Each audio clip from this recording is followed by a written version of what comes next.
kulanti wacan oo wanaagsan saaxiibayaal meel kasta dunida ka joogtaan halkaad nagala socotaan waa channelka Fandor Media waxaan soo gudbinaa barnaamijyo xiiso leh warar iyo warbixino waxyaalihii ugu dambeysay ee social media la hadalhayay haddaba maanta barnaamijkeena wuxuu ku saabsan yahay kooxda Hope Films miyay burbureen miyaa dagaal dhexdooda ka dhex dhashay barnaamijyo ku saabsan ayaad ku maqli doontaan barnaamijkeena fadlan markii guursatay ta channelkeena soo booqato subscribe saaro si aad ula socoto barnaamijyadeena iyo warbixinaha aan soo gelino mar kasta gambaleelkana furo haddaad hore noola joogtaan like saar muuqaalkan si uu gaaro dad badan haddaba maanta barnaamijkeena ayaan galaynaa kooxda Hope Films oo ah koox caan ka ah YouTube-ka iyo social media ayaa maalmihii ugu dambeysay aan barta ay ku leeyihiin YouTube-ka soo gelin wax muuqaal ah saddexdii isbuucii ugu dambeysay awalna waxay soo geli jireen maalin kasta muuqaal ama riwaayado kooxdan oo taageero badan ku leh YouTube-ka ayaa aad loogu xirnaa jirtay diyo badan ay ku xirnaa jireen oo dunida ku nool balse maalmihii ugu dambeysay kooxdan wax video ma aysan soo gelin barta ay ku leeyihiin YouTube-ka haddaba xog ku saabsan ayaan soo ogaanay sababta ka dambeysana ay noqotay kooxdan in ay burburto gabi ahaanba ayna dagaal dhexdooda oo ka dhex dhasho gudoomiyihii kooxdan sidoo kale kooxdan ay ka kala tagaan agtaro badan oo ruwaado ka jil jiray lagana jeclaa kooxdan dhexdeeda sida madar oo khilaafka ugu weyn oo ka dhex dhashay markii uu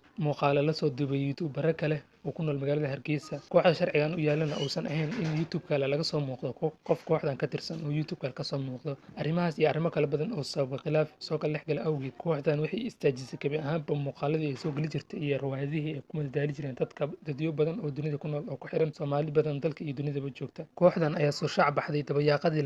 2019 kadib markii ay soo wada duubeen riwaayado aad u shactiro badan oo ani ahaanteed aan jeclaystay sida riwaayadii jinka oo lagu bartay ayna ku noqdeen caan ayna ku galeen rikoodhka YouTube-ka ee boqolka subscribe ay ku heleen iyo ka badanba hase ahaatee lama oga ilaa iyo hadda in ay kooxdan dib u midoobi doonaan ayna ku soo noqon doonaan saaxadda YouTube-ka ayna soo geli doonaan barnaamijyada quruxda badnaa ee looga bartay iyo waxyaalihii xiisaha badnaay balse lama oga ilaa iyo hadda khilaafkan halka uu ku dambeyn doono wixii warar ay kasoo kordha ama wixii xoogo ay kasoo kordhaan halkan aad ku daawan doontaan channelkeena Fandor Media fadlan markii guursatay taa channelkeena soo booqatana subscribe saaro si aad ula socoto barnaamijyada iyo warbixinaha kale aan soo gelin halkan oo maalin kasta aan muuqaal soo gelino haddaad hore noola joogtana like saar siina share garee si muuqaalkan u gaaro dadyo badan oo ku xiran kooxdan ayna xog badan uga ogaadaan xogdan waa xog xaqiiq ah waad ku mahadsantihiin daawashadiina iyo sida qiimaha badan ee aad noola socotiin